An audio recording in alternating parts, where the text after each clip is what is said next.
আসসালামু আলাইকুম সবাইকে। HSC ২৬ batch. তোমাদের সামনে এইচএসসি, বাট এইচএসসি আগের থেকে কিছু কাজ করা যায়। যেগুলো আমি ইভেন যারা মেডিকেল সহ টপ বুয়েট র‍্যাংকে যারা তোমার চান্স পায়, সবাই কিন্তু এই স্ট্র্যাটেজি গুলো ফলো করে। অ্যান্ড সেগুলো আসলে দেখা যায় যারা আগে থেকে কোনো বুয়েটের ভাইয়া মেডিকেল ভাইয়ের কাছে পড়ে, তারা এগুলো জানতে পারে। বাট এখন আসলে অনলাইনের জগতে এগুলো অনেক সোজা হয়ে গেছে। আমরা চাইলেই অনেক ভাইয়ের কাছ থেকে ফ্রিতে আমরা সাজেশন নিতে পারি। তো আজকে সেরকমই একটা ভিডিও যেখানে আমি তোমাকে দেখাবো যে ২ টা এস, একটা হচ্ছে স্মার্ট ওয়ার্ক, একটা হচ্ছে স্ট্র্যাটেজি। কিভাবে তোমার স্ট্র্যাটেজি তুমি রাখবা, ঠিক রাখবা, স্মার্ট ওয়ার্ক কিভাবে করবা, এডমিশনের ক্ষেত্রে কিভাবে তুমি, তুমি জানো এডমিশনের ক্ষেত্রে আমাদের 0.001% চান্স থাকে। কারো চান্স পাওয়ার হার কতটুকু যদি বলতে হয়, 0.001%। বাট এই কাজগুলো যদি তুমি করতে পারো, তোমার চান্স কিন্তু 2% থেকে 10% পর্যন্ত আগাইতে পারে, যেটা কিন্তু অনেক বেশি।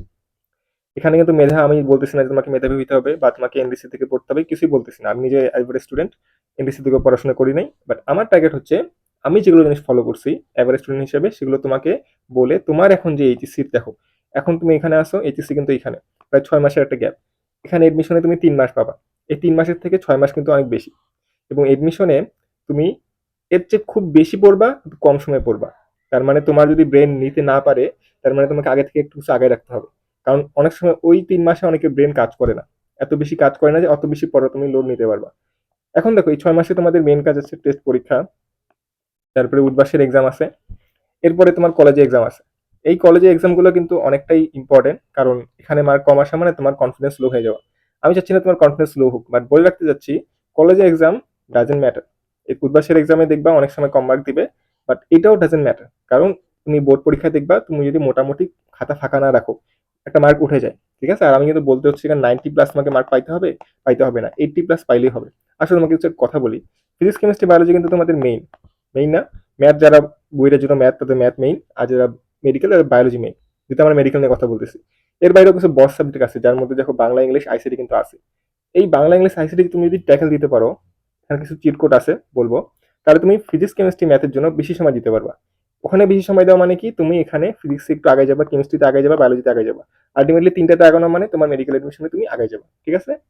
এখন এইগুলোর জন্য আমাদেরকে বাংলা, ইংলিশ, আইসিটিকে স্মার্টলি হ্যান্ডেল করতে হবে। বাংলার ক্ষেত্রে ফার্স্ট পেপারে মার্ক তোলা খুবই কঠিন। 70 এবং 75+ খুব কষ্টে করে ওঠে। সবচেয়ে বেশি মারা দেয় এমসিকিউ এ। এমসিকিউ সবচেয়ে বেশি তুমি ধরাটা খাবা।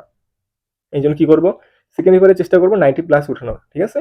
সেকেন্ড পেপারে গ্রামার থাকে, যদি মনে হতে পারে ভাই গ্রামার তো মুখস্থ, বাট 90% বললাম না, এখানে 90+ মার্কও উঠে, প্লাস 90% প্রিভিয়াস ইয়ারের কোশ্চেন থেকেই হুবহু দেয়। এখানে অপশন আছে না, তোমার যদি 10টা থাকে মনে করো, 10টার মধ্যে 7টা মনে করে দিচ্ছে হচ্ছে, মনে করো ধরো সেখানে 7টাই দেবে তোমার আগের প্রশ্ন থেকে আসছে। ওর মধ্যে 2টা দেখো নতুন দিচ্ছে, বাট 2টা তোমাকে দিতে হবে না, অপশন আছে, বুঝে নাই? তার মানে বাংলা সেকেন্ড পেপারে বেশি ফোকাস দিবা। ইংলিশের ক্ষেত্রে গ্রামার পার্ট অবশ্যই মুখস্থ করতে হবে, এখানে কোনো ছাড় নাই। বাট যেগুলো question answer fill in the blank, সেগুলো কিন্তু খুবই প্র্যাকটিস, প্র্যাকটিস অ্যান্ড প্র্যাকটিস। তো ইংলিশের ক্ষেত্রে কম সময় আমরা প্র্যাকটিস করবো, বেশি সময় গ্রামার পড়বো, কারণ গ্রামারটা দিয়ে আমার এই যে question answer fill in the blanks এগুলো হয়ে যাবে। তো গ্রামারটা আমি বেশি করে পড়বো যেন সেকেন্ড পার্টটা আমার ভালো মতো উঠে যায়।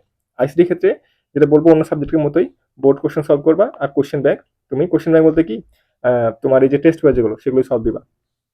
এখন আসি, ওগুলো সাবজেক্ট যখন আমার একটু আগে যাবে, এখন কিন্তু সবারই একই সমস্যা যে 3টে সাবজেক্ট যেটা বললাম, বাংলা, ইংলিশ, আইসিটি খুবই দুর্বল। তো এগুলো যদি তুমি একটু আগে রাখতে পারো, তুমি জাস্ট 1.5 মাস নাও, 3টা সাবজেক্ট আমি শেষ করবো 1.5 মাসে, বাকি সময়গুলো আমি ফিজিক্স, কেমিস্ট্রি, বায়োলজিতে দিব। এখন আসো আসল খেলায়। এই কাজগুলো মানে এই 3টা জিনিসে আমি কিভাবে একটু আগে যেতে পারি, টেস্ট পেপার অবশ্যই করবো, 1 ক্লাস দেখবো, প্রচুর প্র্যাকটিস করবো, এক্সাম দিব। এক্সাম দিতে পারো উদ্বাসে, কলেজে এক্সাম নিবে, বাট কলেজে এক্সামগুলো একটু কোয়ালিটি খারাপ হয়, কারণ আসলে সারাও দেখা যায় অনেক কলেজেই একটু দায় ছাড়া কাজ করে। এখানে আসলে এত আশা করে লাভ নাই, বাট উদ্বাসের এক্সাম একটু ভালো। এখন আসি, তোমার মেডিকেল এডমিশনের জন্য কি কি কাজ করতে পারো যেটা তুমি আগে থাকবা। এখানে বলে রাখছি, ইসাক স্যার ফিজিক্সের জন্য, হাজারি স্যার কেমিস্ট্রির জন্য, আজমল, আবুল, মাজেদা, আলিম 4টে হচ্ছে বায়োলজির জন্য, বোটানি প্লাস জুলজি মিলাই। এগুলো সবগুলোর অনুশীলনী পড়বো। কি পড়বো? অনুশীলনী পড়বো।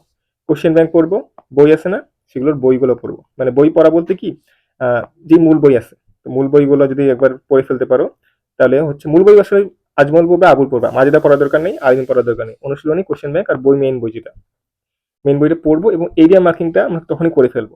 যেমন মনে করো অনুশীলনী পড়ছি, কোশ্চেন ব্যাংক পড়ছি, যেগুলো প্রশ্ন পাইছি সেগুলো আমরা এখন কোথায় যাবো, আজমল স্যারের বই খুঁজে আমরা বইয়ের মধ্যে দাগাই নিব। মনে করো অনেকগুলো লাইন আসছে, লাইনের মধ্যে একটা প্রশ্ন এখানে মনে করো আসছে মেডিকেল, আমি দাগায় রাখলাম হবে, এভাবে দাগায় রেখে লিখে রাখলাম যে ম্যাট, এভাবে লিখলাম যে ম্যাট মনে করো 26, মানে মনে করো ম্যাট কোথাও আসছে 18, 19-এ আসছে, এভাবে লিখে রাখবো। এতে কি লাভ হবে, এরিয়া মার্কিংটা হবে। এরিয়া মার্কিং এর জন্য এখন দেখবা অনেকে টাকা দিয়ে এরিয়া মার্কিং করাচ্ছে।